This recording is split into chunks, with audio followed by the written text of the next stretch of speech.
President Obama's second nomination to the Supreme Court. His choice is Elena Kagan. She is currently the nation's Solicitor General, and she was the first female dean of Harvard Law School. But what is she really like, and what do we know about her?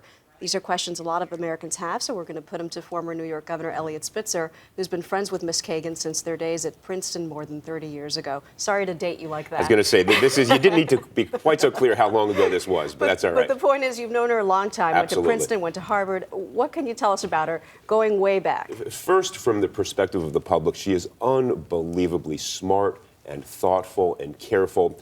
The sort of perfect qualifications to be a justice of the Supreme Court, somebody who will look at every case, think about the constitutional issues, and do what is right for the country. She is not an ideologue of the left or the right, and that is clear from what she did as dean at Harvard Law School. Just a perfect temperament to be a justice. But she's been labeled as moderate. If you had to put a label on her, would you say that one is accurate? I guess you could say moderate, but I would say she's really thoughtful and then passionate about what she believes, but very careful about what she believes, and that is why it's very hard to pigeonhole her, and that is why I think at Harvard she did such a spectacular job. Can you think of a story or an anecdote from back then that might interest the public? I got to think of one that won't, cause any problems in Washington. But, it's typical of her that a friend and I were going back and forth about who could eat more. She goaded us into having a spaghetti eating contest. And then, since she worked at the newspaper at the time, put a big picture of it on the front page.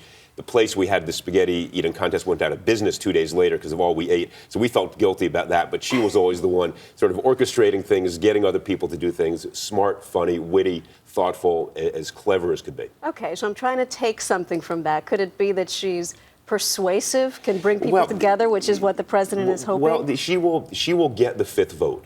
To put this in the context of the Supreme Court, when she is on the court and she's looking for a fifth vote because she needs to get the majority, she will argue for a perspective that will get, whether it's a Kennedy or a Scalia, whomever it may be, she will be persuasive to get that vote. But first, she's got to be confirmed. When she was confirmed as Solicitor General, she only had 7 Republicans vote for her. Now it's even more contentious. It's an election year. Right. Will there be any hurdles in your view? Well, of course there are hurdles, because as everybody's been saying, this is an election year, this is partisan politics, but the good news is her paper record is pristine. She has just been confirmed. She has not taken issues on some of the hot-button issues that would give either side a reason to object, and everybody has agreed she's incredibly smart and thoughtful and careful. And those are the qualities that you want in a justice, and if she does not pass muster, who would? And so I think that is the argument people should make. You're her friend. President Yes. Obama has worked with her a long time. They are also old friends. So you can see why both of you would give such ringing endorsements. But she's never been a judge before, and she's going to the Supreme Court. That's something that hasn't been done in a long, long time. Can't you see that being an issue? Disagree. In other words, not being a judge is a good thing. She has seen the world from different perspectives. In my mind, and I don't say this as an ideological argument, one of the greatest Chief Justices of the Supreme Court in modern history, Earl Warren. Earl Warren was the Attorney General of California, then the Governor of California before he was elevated to the Supreme Court.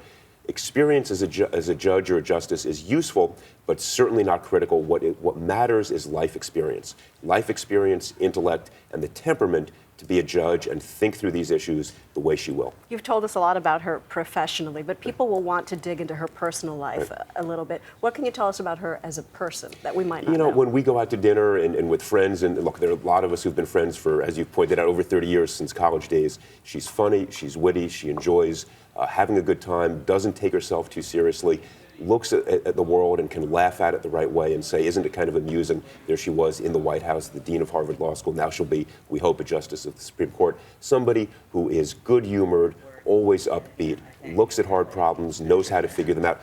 You can't imagine a better, more perfect nominee. Someone we want long-term on there? I hope so. Look, she's 50. She will, I hate to admit it, Elena, you're 50, but she will be there for a long time, and that is good for stability in terms of legal reasoning, the ability to project her thoughts for a long time into the court. Eliot Spitzer, thank you so much. My pleasure. Thank you. Good to have you. A lot happens early on The Early Show, weekday mornings on CBS.